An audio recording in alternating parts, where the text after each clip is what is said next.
बिस्मिल्लाहिर्रहमानिर्रहीम, अस्सलाम वालेकुम। Welcome to Harvard academy. Sales tax act 1990 interview की प्रिपरेशन के हवाले से फोकस किए हुए हैं हम इम्पॉर्टेंट क्वेश्चंस को, जो आपको लाजमी तौर पर पता होना चाहिए, आइडिया होना चाहिए, क्योंकि आपके प्रोफेशन के रेलेवेंट जब आपसे कोई क्वेश्चन पूछा जाएगा तो अगर सही तरीके से आपका आंसर नहीं होगा तो एक बैड इम्प्रेशन होता है डेफिनेटली। सो इस हवाले से ज़रूरी है कि आप अपने प्रोफेशनल जो आपकी क्वालिफ़िकेशन के साथ या जो आपके जॉब ड्यूटीज़ के हवाले से इम्पॉर्टेंट चीज़ें हैं वो आपको पता होना चाहिए। What is the definition of return according to the sales tax act 1990। सबसे पहले तो रिटर्न का आपको आइडिया होना चाहिए। होप्स के पहले आपको पता भी होगा रिटर्न वो होती है कि एक स्पेसिफिक पीरियड में, लेट्स सपोज 1 जनवरी से लेके 31 जनवरी तक जो आपकी टोटल कमोडिटीज़,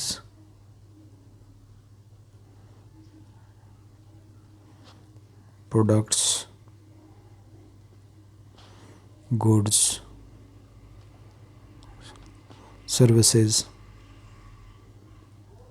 सेल होती हैं तो उसकी आप समरी बताते हैं, और जितना आपका टैक्स आपने पे कर दिया है, जितना विद होल्ड है, जितनी भी आपकी समरी होती है वो आप सबमिट करते हैं गवर्नमेंट डिपार्टमेंट को टैक्स के हवाले से, ताकि वो आपकी टैक्स लायबिलिटी हवाले से जो है वो डिटरमिन भी किया जा सके, और आपकी लायबिलिटी इन टाइम पे कर दी गई है वो भी आपकी चीज़ों को वेरीफाई किया जा सके।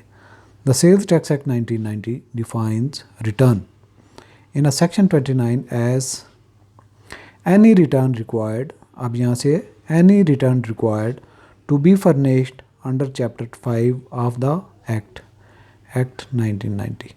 सो इसके मुताबिक एनी रिटर्न जो आपसे कहा जाता है रजिस्टर्ड टैक्स पेयर को सबमिट करना होती है, वो इन टाइम सबमिट की गई है, इसको हम कहेंगे रिटर्न। अच्छा जी, अगला हमारा सवाल है, what does the term sales tax encompass under the sales tax act 1990। Sale tax से क्या मुराद है? गुड्स या फिर सर्विसेज जो आप ऑफ़र करते हैं अपने क्लाइंट्स को, उसके ऊपर जितनी आपकी टैक्स लायबिलिटी है पेमेंट के हवाले से, तो वो आपका, चूँकि गुड्स या सर्विसेज जो आपने सेल की उनके ऊपर जो आपकी लायबिलिटी बनती है उसको कहते हैं sales tax. According to the section 29A of the Sales Tax Act 1990, sales tax includes the tax। इसमें क्या है? The tax, actual tax, additional tax कोई फाइन किया गया है, डिफ़ॉल्ट सरचार्ज है, levied under the act, इसके अलावा फाइन्स हैं, पेनल्टीज़ हैं, फीस है excluding certain fees and services charges, and any other payable sum under the act और इट्स रूल्स। इस एक्ट के मुताबिक या इसकी एप्लीकेशन के लिए रूल बनाए गए उसके मुताबिक आपको जो भी पेमेंट करनी पड़ती है, मेन टैक्स हो, एडिशनल टैक्स हो, डिफ़ॉल्ट सरचार्ज हो, फाइन्स हो, पेनल्टीज़ हो, तो ये आपके सेल्स टैक्स कहलाएगा। अच्छा जी, इसके बाद अगला सवाल है, define similar supply. Similar supply का मतलब है यानी कि एक्स वाई जी अगर तीनों एक जैसे रिजेंबल करती हैं। लेट्स सपोज एक प्लास्टिक का जार है, ये भी 1 kg की पैकिंग का है, ये भी 1 kg की पैकिंग का है, लेकिन इसके ऊपर ढकने पे निशान लगे हुए हैं, और ये भी आपके पास एक जार है ऐसे कोई शक्ल बना, ये भी 1 kg का है, तो तीनों एक जैसे अगर अपनी ज़रूरत पूरी करते एक जैसे, तो हम इसको क्या कहेंगे? Similar supply. जो आपका पर्पज़ है वो फुलफ़िल कर रहा है, एक जैसी हैं या सब्स्टिट्यूट हैं एक दूसरे के।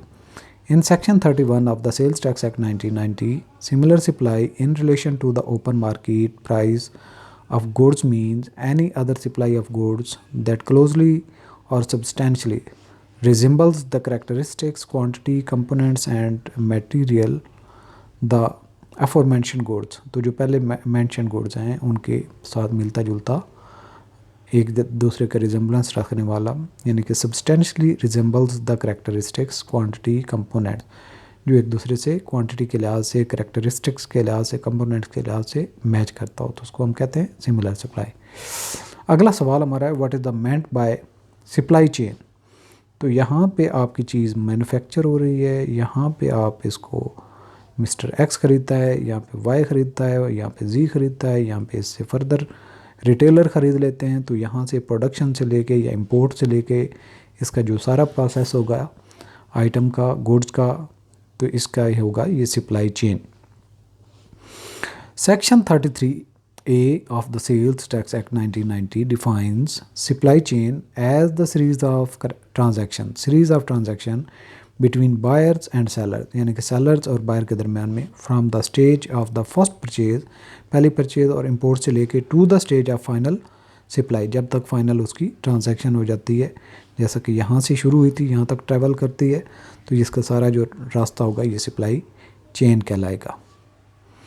अच्छा जी, अगला हमारा सवाल है,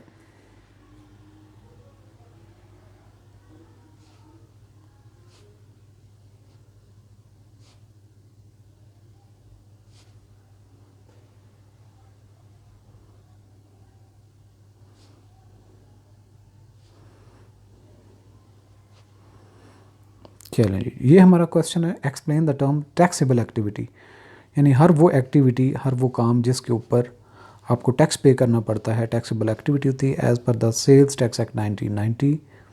तो इसमें क्या कुछ आएगा, according to the section 35 of the sales tax act 1990 taxable activity includes any economic activity, वो कोई भी एक्टिविटी जिससे इकोनॉमिक एक्टिविटी जनरेट हो रही, carried out by a person, किसी एक फ़र्द लेके आता है, वेदर और नॉट फॉर द प्रॉफिट, वो प्रॉफिट अर्न करे या छोड़ दे उसकी मर्ज़ी है, लेकिन जो इकोनॉमिक एक्टिविटी होगी जहाँ से कोई किसी का फ़ायदा हो रहा है, तो सच एज़ कोई बिज़नेस है, ट्रेड है, मैन्युफैक्चर है, सप्लाई ऑफ गुड्स है, रेंडरिंग ऑफ सर्विसेज है, और one of trade like adventures है।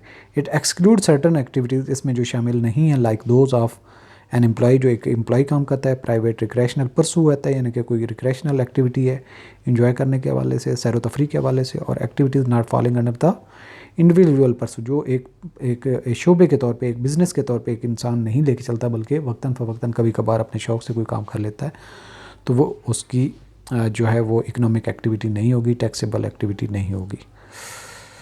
चलें जी, इंशाल्लाह नेक्स्ट सेशन में बात करते हैं। अल्लाह हाफ़िज़।